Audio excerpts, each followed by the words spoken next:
with the Liberals voting down a motion to have former senior staffers testify in the SNC-Lavalin case. Opposition parties are now trying to plan their next move. NDP MP Nathan Cullen has been outspoken on this issue. He sits on the Justice Committee, and he joins me now from Ottawa. Mr. Cullen, thank you so much for making some time this morning. You had introduced a proposal to add the names of Principal Secretary to the Prime Minister Gerald Butts and former Justice Minister Jody Wilson-Raybould to the motion authorizing this committee to carry out the probe. That was voted down. So why do you think that happened, and what happens from here?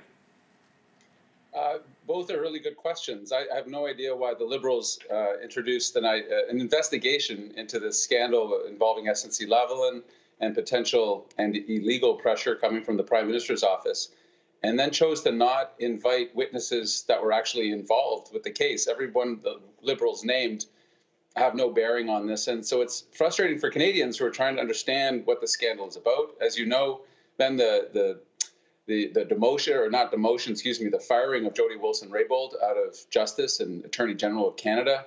Then suddenly she's out of cabinet altogether. And Mr. Trudeau's arguments are looking weaker and weaker every day. He's now taken to just straight out attacking Ms. Wilson-Raybould and her credibility, while she's under essentially a gag order because she was his lawyer. And she is, as you know, attorney-client privilege prevents her from really speaking fully. And so we have this bizarre scenario of Liberals ganging up on committee and saying, first, there's nothing to see here when there obviously is.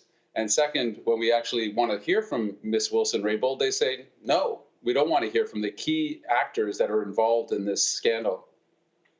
What happened with this on this committee if its actions are based on the motion that was passed by the Liberals that the opposition had a problem with? What kind of work can you guys get done?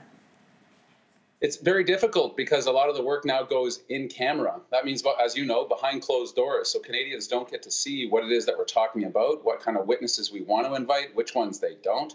And the frustrating thing for me is that people lose confidence, not just in the Liberal Party and whether this is a scandal or not, but in their trust of government and the independence of our courts. Because what is alleged here is that a company asked for a plea deal on a very serious fraud and corruption charge, and that pressure was put on our Attorney General to give them that plea deal, and when she resisted, it's alleged she was then fired. That goes to the very heart of our democracy and the very heart of our independent judiciary. So we also have an ethics investigation that we called for, and the Ethics Commissioner of Canada found that he had enough grounds that he's going to do his own investigation. This might end up with the RCMP. This might ultimately go to them because they'll have even broader powers to look into what exactly happened these last few months. You know, I watched about as much of the committee hearings as I could yesterday, and it seemed that the Liberal members were arguing that criticisms of the handling of this case were politically motivated,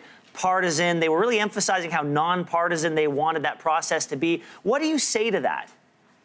Well, it's bizarre to me. They also suggested that committees don't do investigations, that it's not appropriate for us as parliamentarians to investigate something when we, as you know, we do it all the time. They just don't want to investigate this, which the current Attorney General went on television this weekend and said, look, there's nothing to see here. And when he was asked, have you spoken to your predecessor, Ms. Wilson-Raybould? He said no.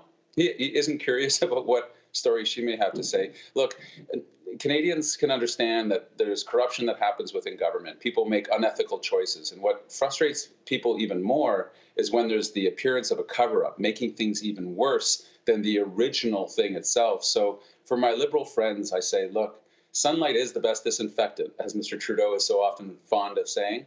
Let's put some sunlight on this, because as it is right now, yesterday was a very bad day for them, and I think a bad day for Parliament, because Canadians watching that, and there were many, saw a bunch of politicians on the Liberal side just refusing to be even interested at all in potential obstruction of justice in the Prime Minister's office itself.